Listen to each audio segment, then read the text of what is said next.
L35 ગયો જે lecture હતો L34 હતો L35 હવે શ્રેણિકોના જો 8 પ્રકાર જોયા છે. ગયા પીરિયડમાં આપણે પરિવર્ત શ્રેણિક અને સમમિત શ્રેણિક જોયું છે. એમાં સમમિત શ્રેણિક એ ચોરસ શ્રેણિક છે. હવે વાત કરીએ છીએ વિસંમિત શ્રેણિક. આ બે ધ્યાન રાખજો, સમમિત અને વિસંમિત. સમમિત શ્રેણિક માટે શું થવું જોઈએ? સમમિત શ્રેણિક માટે A ટ્રાન્સપોઝ બરાબર એટલે A' બરાબર A થવું જોઈએ. આ સમમિત શ્રેણિકની વ્યાખ્યા છે. એટલે કોઈ પણ શ્રેણિક લો એનો પરિવર્ત શ્રેણિક કરો તો એ શ્રેણિક પોતે આવે તો એ શ્રેણિકને સમમિત શ્રેણિક કહે છે. હવે વિસંમિત શ્રેણિકની વાત કરીએ તો આ બી એક ચોરસ શ્રેણિક છે.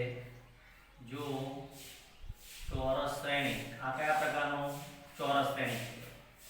જો ચોરસ શ્રેણિક E બરાબર કયો લઉં? EIG. કયા પ્રકારનો? M/M. ચોરસ એટલે હાર અને સ્તંભની સંખ્યા સરખી. જો ચોરસ શ્રેણિક A બરાબર AIG M/M માટે A ટ્રાન્સપોઝ બરાબર -A થાય અથવા A' બરાબર -A થાય એટલે સમમિત માટે શું થવું જોઈએ? સમમિત માટે ધ્યાન રાખજો, A' બરાબર A થવું જોઈએ તો સમમિત અને A' બરાબર -A થાય તો વિસંમિત. તો આ બંને કેવા શ્રેણિક છે? ચોરસ. તો જો ચોરસ શ્રેણિક A બરાબર AIG હું M/M લખું છું એટલે હાર અને સ્તંભની સંખ્યા સમાન એટલે કયો શ્રેણિક થયો? ચોરસ. માટે A' બરાબર -A થાય તો A ને વિસંમિત શ્રેણિક કહે છે. A ને વિસંમિત શ્રેણિક કહે છે. એટલે વિસંમિત માટે ધ્યાન રાખવાનું, વિસંમિત શ્રેણિક માટે A' બરાબર શું થશે? -A થાય. વિસંમિત શ્રેણિકમાં બે વસ્તુ યાદ રાખજો, A' બરાબર -A થાય અને બીજો મુદ્દો વિસંમિત શ્રેણિકમાં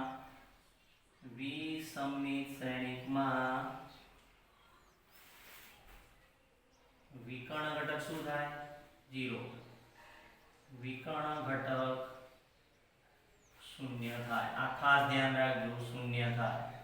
ને વિસંમિત શ્રેણિકનું ઉદાહરણ આપવું હોય તો આ બે મુદ્દા યાદ રાખવાના, A' બરાબર -A થવું જોઈએ અને વિકર્ણ ઘટક 0 થવું જોઈએ. વિકર્ણ ઘટક 0 થવું જોઈએ. કયા શ્રેણિકમાં?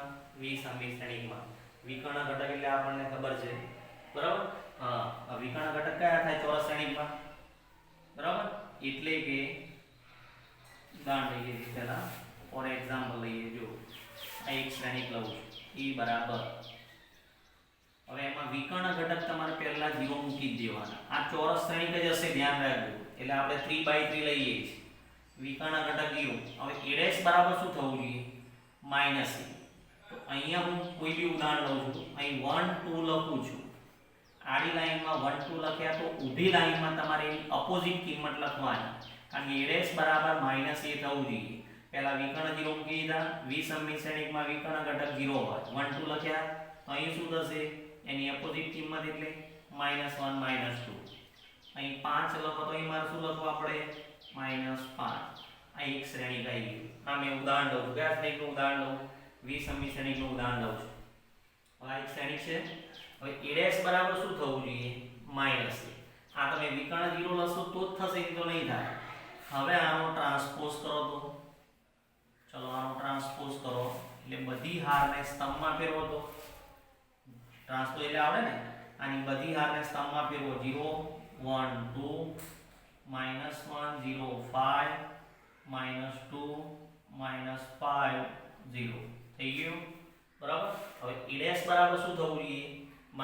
જો પહેલા આ શ્રેણિક કીધું એનો પરિવર્ત શ્રેણિક શોધ્યો, ટ્રાન્સપોઝ શોધ્યો. હવે આમાંથી માઈનસ કોમન કાઢો, આ શ્રેણિકમાંથી માઈનસ કોમન કાઢો અંદરથી. અંદરના બધા ચિહ્ન બદલાઈ ગયા.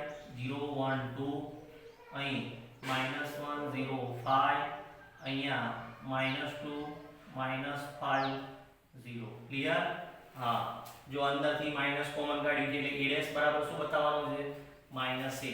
તો આ A ટ્રાન્સપોઝ બરાબર માઈનસ આ શું આવી ગયું? આ આખું જો A આવી ગયું. A' બરાબર શું થઈ ગયું? -A. આ વિષમની શ્રેણીનું ઉદાહરણ છે. વિષમની શ્રેણીનું ઉદાહરણ લેવું હોય ને તો વિકર્ણ હંમેશા શૂન્ય થાય. વિકર્ણ શું થાય? શૂન્ય થાય. એટલે જે વિકર્ણ શ્રેણી છે ને, વિકર્ણ શ્રેણીમાં શું હતું?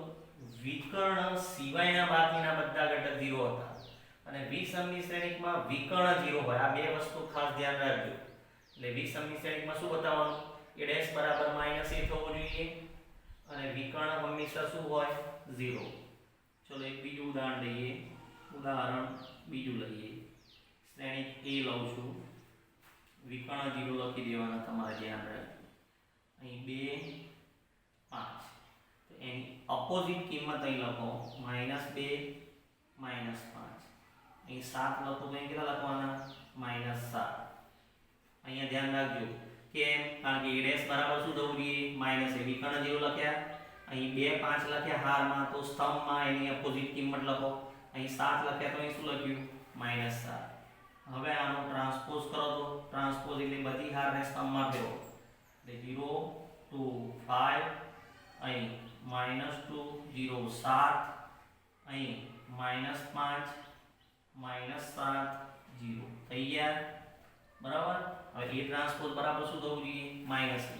તો આખામાંથી માઈનસ કોમન કાઢી લો. અંદરથી માઈનસ કોમન બધામાં. અંદરના ચિહ્ન બદલાઈ ગયા.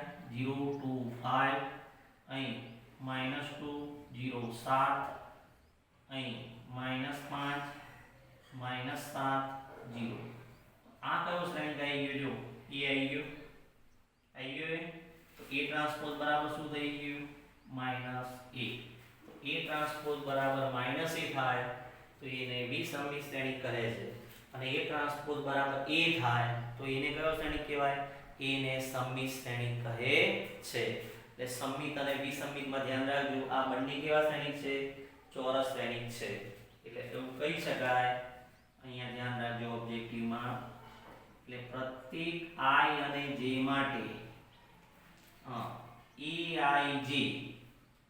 આ eij છે તો aj શું છે? એની અપોઝિટ કિંમત છે. જે હાર છે સ્તંભ છે અને સ્તંભને હારમાં ફેરવો. હારને સ્તંભમાં ફેરવી અને સ્તંભને હારમાં ફેરવો તેની અપોઝિટ કિંમત આવે. તો aij બરાબર શું થાય? -aj. આ ઓબ્જેક્ટિવમાં પૂછાય, ધ્યાન રાખજો. હારને તમે સ્તંભમાં ફેરવો છો પણ એની કઈ કિંમત લખો છો? અપોઝિટ કિંમત. તો જે i અને j હતા એ શું થઈ ગયું? j અને i થઈ ગયા, પણ એની જો આ -2 -5 એની અપોઝિટ કિંમત 2 થઈ ગઈ. બરાબર. એટલે પ્રત્યેક i અને j માટે aij બરાબર શું થાય? -aj. અને સમમિત શ્રેણી માટે શું થાય? aij બરાબર શું થાય? aj. આમાં શું થાય? -aj. બરાબર. બીજો મુદ્દો, પ્રત્યેક i અને j માટે કોણ 0? aij બરાબર 0. aij 0. જ્યાં aij એટલે આ aij છે એમાં i અને j કેવા છે? સમાન. આપણને ખબર છે કે આ વિકર્ણ ઘટક છે. વિકર્ણમાં i અને j કેવા હોય? સમાન. આપણે વ્યાપક સ્વરૂપ જોયું કે એમાં કયા ઘટક હતા? a11 a22 a33. એટલે i અને j હોય એનું મૂલ્ય શું થાય? 0. એટલે આ કયા ઘટક 0? વિકર્ણ ઘટક 0. એટલે આમાં વિકર્ણ ઘટક ખબર છે કયા કયા હોય વ્યાપક સ્વરૂપમાં? a11 a22 a33 dash dash dash બરાબર શું થાય? 0 થાય. એટલે અહીંયા લખી નાખું છું વિકર્ણ ઘટક 0 થાય. વિકર્ણ ઘટક 0 થાય. કયા શ્રેણીમાં? વિષમની શ્રેણીમાં વિકર્ણ ઘટક 0. એટલે વિષમની શ્રેણીમાં બે વસ્તુ ધ્યાન રાખજો. બરાબર. વિકર્ણ શ્રેણીમાં શું થવું જોઈએ? વિષમની શ્રેણીમાં a ટ્રાન્સપોઝ બરાબર -a થવું જોઈએ. હવે a ટ્રાન્સપોઝ બરાબર -a ક્યારે થશે? આ વિકર્ણ 0 હોય તો જ થશે, નહીં તો નહીં થાય. ધ્યાન રાખજો. એટલે પહેલા વિકર્ણ 0 લખી નાખો અને જે i અને j લખો છો એમાં aij બરાબર શું થાય? -aj. જે હાર લખો છો એની અપોઝિટ કિંમત સ્તંભમાં લખવાની તમારે. આ 5 લખ્યા તો અહીં શું લખ્યા? -5. બરાબર. એટલે વિષમની શ્રેણીમાં a ટ્રાન્સપોઝ શોધ્યો તો a ટ્રાન્સપોઝ બરાબર શું થઈ ગયું? માઈનસ. આ એક શ્રેણી લીધો એનો ટ્રાન્સપોઝ શોધ્યો, શું થઈ ગયું? -a. બરાબર. એટલે આ પણ કયા પ્રકારનો શ્રેણી છે? આ ચોરસ શ્રેણી છે. અને ઓબ્જેક્ટિવમાં પૂછાય તો આ ખાસ ધ્યાન રાખજો આ બે વસ્તુ. aij બરાબર -aj થાય અને પ્રત્યેક i અને j માટે i અને j એટલે કયો ઘટક થાય? વિકર્ણ શું થાય? 0 થાય. આમાં i અને j મૂકો તો a11 a22 a33 આવે. તે વિકર્ણ 0 થાય અને aij બરાબર શું થાય -aj બરાબર. એટલે આ વિસંમિત શ્રેણીની વ્યાખ્યા થઈ ગઈ બરાબર. એટલે આપણે જો કેટલા ચોરસ શ્રેણી ભણ્યા છીએ. હવે આમાં ખાસ ધ્યાન રાખજો, ખાલી સમજવા માટે લખું છું. ચલો વિકર્ણ શ્રેણી શું હતું? વિકર્ણ શ્રેણી એક ચોરસ શ્રેણી હતો આપણે ભણ્યા છે બરાબર. હા સમજવા માટે છે. વિકર્ણ શ્રેણી એક ચોરસ શ્રેણી હતો. તો વિકર્ણ શ્રેણીની વ્યાખ્યા શું હતી? વિકર્ણ શ્રેણીની વ્યાખ્યા શું હતી? વિકર્ણ શ્રેણીમાં વિકર્ણ સિવાયના બાકીના બધા ઘટક 0 હોય. આ વિકર્ણ શ્રેણી થઈ ગઈ બરાબર. એને શેના વડે દર્શાવાય? એને DIAG 1 2 3 કહેવાય. એટલે વિકર્ણ શ્રેણી એક ચોરસ શ્રેણી હતો. એમાં શું હતું? વિકર્ણ સિવાયના બાકીના બધા ઘટક 0 હોય. વિકર્ણમાં 0 આવે તો ચાલે, અહીં 0 આવે તો ચાલે, પણ આના સિવાયના બાકીના બધા ઘટક 0 હોય બરાબર. ખબર પડી ગઈ? એટલે આપણે આવું લખ્યું હતું, પ્રત્યેક i અને j માટે aij બરાબર 0. aij એટલે આ બધા 0 જ્યાં i not equal to j બરાબર. i not equal to j એટલે વિકર્ણ સિવાયના બધા 0. આનો મતલબ એવો થયો i બરાબર j લખો એટલે વિકર્ણ થાય, અને i not equal to j લખો એટલે વિકર્ણ સિવાયના બધા 0 છે. કયા શ્રેણીમાં? વિકર્ણ શ્રેણીમાં. આ વિકર્ણ શ્રેણીની વ્યાખ્યા લખી દઈએ આપણે. ધ્યાન રાખજો, ઓબ્જેક્ટિવમાં પૂછાય તો i બરાબર j લખો એટલે વિકર્ણ થાય, અને i not equal to j લખો એટલે વિકર્ણ સિવાયના બધા 0. કયા શ્રેણીમાં? આ વિકર્ણ શ્રેણીની વ્યાખ્યા આપણે આ રીતના લખી હતી. આ વિકર્ણ શ્રેણી એક ચોરસ શ્રેણી છે. એના જેવો શ્રેણી કયો? વિસંમિત શ્રેણી. વિસંમિત શ્રેણીમાં શું થાય? aij બરાબર 0 જ્યાં i બરાબર શું થાય? j બરાબર. આ વિસંમિત શ્રેણીની વ્યાખ્યા લખું તો વિસંમિત માટે શું યાદ રાખવાનું? a' બરાબર શું થાય? -a.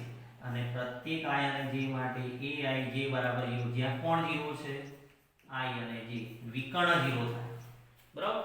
i બરાબર j લખું એટલે વિસંમિત શ્રેણી, અને i not equal to j લખું તો કયો શ્રેણી? વિકર્ણ શ્રેણી. એટલે આ બે વસ્તુ ખાસ ધ્યાન રાખજો, ઓબ્જેક્ટિવમાં પૂછાય. એટલે વિકર્ણ શ્રેણીમાં વિકર્ણ સિવાયના બાકીના બધા ઘટક 0 હતા, જ્યારે વિસંમિત શ્રેણીમાં બે શરતોનું પાલન થવું જોઈએ. વિસંમિત શ્રેણીમાં બે શરતો કઈ કઈ? એક તો a ટ્રાન્સપોઝ બરાબર -a થવું જોઈએ. તો a ટ્રાન્સપોઝ બરાબર -a ક્યારે થાય? વિકર્ણ 0 હોય. એટલે વિસંમિત શ્રેણીમાં વિકર્ણ 0 હોય અને a ટ્રાન્સપોઝ બરાબર -a થવો જોઈએ. એટલે બે શરતનું ખાસ ધ્યાન રાખજો. એટલે વિકર્ણ શ્રેણી અને વિસંમિત શ્રેણીમાં એમાં વિકર્ણ શ્રેણીમાં શું આવશે? i not equal to j 0 થાય. i not equal to j એટલે વિકર્ણ સિવાયના 0 થાય, અને વિસંમિત શ્રેણીમાં i બરાબર j એટલે વિકર્ણ 0 થાય. ખબર પડી ગઈ બરાબર. પછી એકમ શ્રેણી કયો ભણ્યા હતા આપણે? એકમ શ્રેણી એટલે આઇડેન્ટિટી મેટ્રિક્સ I2. એમાં વિકર્ણની કિંમત શું હોય? 1. બાકીના બધા ઘટક 0. I2 હોય તો, અને I3 હોય તો 3/3 લેવાનું. આ એકમ શ્રેણી થઈ ગયું બરાબર. આ પણ ચોરસ છે. વિકર્ણ શ્રેણી ચોરસ છે, વિસંમિત ચોરસ છે, એકમ શ્રેણી પર ચોરસ છે. અને સંમિત માટે શું હતું? સંમિત પણ ચોરસ છે. સંમિત માટે શું થવું જોઈએ? ખાલી a' બરાબર a થવું જોઈએ. એટલે સંમિત શ્રેણીનું ઉદાહરણ લેવું હોય, સંમિત શ્રેણીનું ઉદાહરણ લઈ લેજો. તો જે આડી લાઈન લખી એ ઊભી લખો.